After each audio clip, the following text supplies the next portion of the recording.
Melanie de Nysschen van Grow West Corporate Advisory sluit by my aan as ons oor die opkomende begrotingsrede van môre gaan gesels. Hallo Melanie. Goeienaand Divan. Melanie, wat is jou verwagting van die begroting?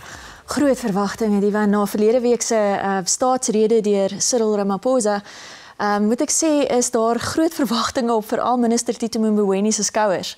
Ek dink is 'n begroting vir groot besluite om goeie grondslag vir hoop te vestig oor die langtermyn vir Suid-Afrika. So gepraat van hoop, wat hoop jy om in die begroting te sien? Ek dink my grootste hoop is dat daar genoeg sal gedoen word in die begroting om onder andere vir Moody's genoeg te gee om seker te maak dat Suid-Afrika nie afgegradeer word na 'n rommelstatus toe nie. Dit is vir my verskriklik belangrik dat minister Tito Mboweni in sy begroting 'n baie direkte oorsig gee van hoe hy staatsinstansies gaan ondersteun wat tans onder soveel druk is van beide skuld sowel as administratiewe perspektief af. So kom ons praat oor Eskom. Almal dink daar's net een manier om Eskom te help. Daar's eintlik verskeie maniere om Eskom te help. Gee my 'n idee watter maniere is daar vir tot die minister se beskikking? Ek dink dis reg. Ek dink president Ramaphosa het gesê dat hy praat van 'n 9-punt plan. Hy praat van herstrukturering wat omhels dat Eskom in 3 verskillende maatskappye opgesplit word en dit is in transmissie, distribusie en generasie.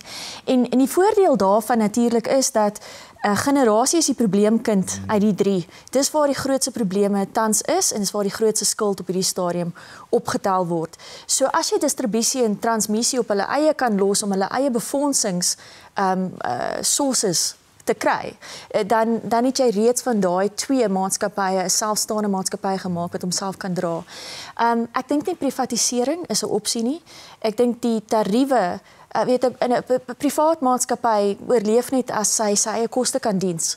En as die tarief nie die kostes kan diens nie, en dit is op hierdie stadium die geval, is privatisering nie 'n opsie nie. Natuurlik is Eskom direk verbind aan die staat se skuld.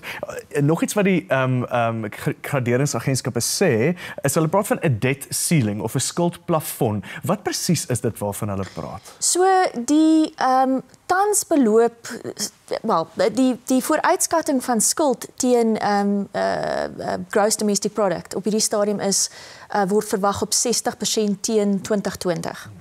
As jy Eskom se skuld sou oorneem as die staat en Eskom se skuld beloop so 420 triljoen rand op hede, dan gaan jy deur daai persentasie skiet. En die realiteit is, as jy dan afgegradeer word, dan kan jy nie meer die geld leen om daai skuld terug te betaal nie. Ek dink nie dit is 'n opsie vir die staat om Eskom se skuld oor te neem nie. Ek dink dit sal die graderingsagentskappe op hol jaag en dan is ons definitief in rommelgebied. En ek dink die enigste opsie wat oop is vir die staat in terme van Eskom se skuld is om dalk van die skuld af te betaal, maar ek dink nie ons gaan by die 100 triljoen rand uitkom nie. En dalk bietjie van die rente op haar skuld af te betaal. Nou, die regering het een manier om inkomste te maak en dis natuurlik om belasting aan ons toe te staan of om ons te belas. Gee my 'n idee, wat dink jy daar's 'n moontlikheid dat belasting wel toegeneem gaan word? Sjoe, ek dink belasting in die afgelope paar jaar is redelik verhoog op individuele belasting, maatskappybelasting, kapitaalwins, dividende, etc. So ek dink nie daar's werklik 'n spasie daar vir die regering om te speel nie. Ek dink die enigste spasie wat wel oorbly vir die regering is dalk in sondebelasting, alkohol, tabak. Ek weet daar's 'n denkskool wat sê nee, maar dit gaan net mense aanhits om weer die ondergrondse sigaretbedryf verder aan te vuur. Ek dink dis nonsens. Ek dink as 'n permanente kommissaris vir SARS nou aangestel word. Ek dink saam met die aanstelling van 'n nuwe hoof van openbare vervolging.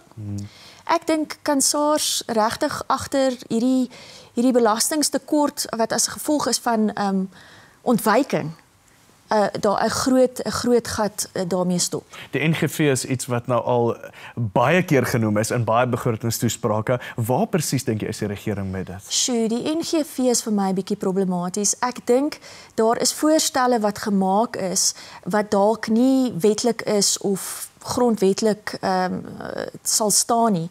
En ek dink vir daai rede gaan ons dalk nie in hierdie begroting hoor hoe die regering dit gaan finansier nie. Dat dit wel 'n deel is van die begroting of die denke agter die begroting is definitief. Nou die president het daaroor gesels dat die ekonomie moet groei. Nou die minister gaan waarskynlik ook praat tot groei. Hoe kry ons hierdie ekonomie aan die groei en wat kan Tito in hierdie opsig doen om die ekonomie te laat groei? Ek dink dit is die grootste waarna ons almal uitsien môre is om te hoor wat minister Mboweni se plan is. Ekonomiese groei is ons kan nie anders as om ekonomies te groei nie. Ons het ekonomiese groei, ek dink die verwagting is so 1,3% vir die laaste finansiële jaar, wat bietjie teleurstellend is, ons het beter verwag. Ek dink die grootste probleem is dat daar soveel druk is op die ekonomie, dat die ekonomie nie vinnig genoeg kan groei nie. Wat ek graag sou wou sien, is onder andere groot support vir kleinhandel. Ja. Kleinhandel, nie net vir die besighede in die kleinhandel sektor nie, maar ook vir beleggers in daai sektor. Ek dink iets soos die toelaag wat gemaak is onder is klousule 12J van die inkomstebelastingwet byvoorbeeld 'n baie goeie aandryfmeganisme vir daai sektor was. En ek dink dis die tipe ding wat sal help met ekonomiese groei. Ek dink die ander goeie dinge wat ons gehoor het is president Ramaphosa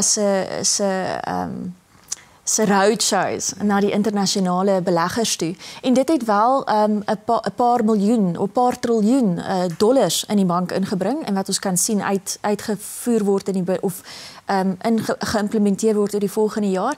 En ek dink die totaal gas bevinding, nou brulpadda. Ek dink oor die langtermyn kan ook 'n baie goeie impetus wees vir groei. Ek wil jou die vraag vra, is daar iets in die begroting waaroor ons optimisties kan wees?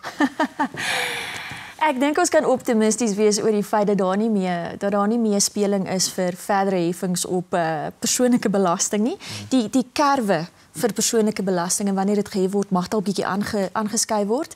Ek dink ek is optimisties oor 'n nuwe beleid wat dalk strenger gaan optree teenoor spandering. Dalk gaan snoei aan staatssalarisse.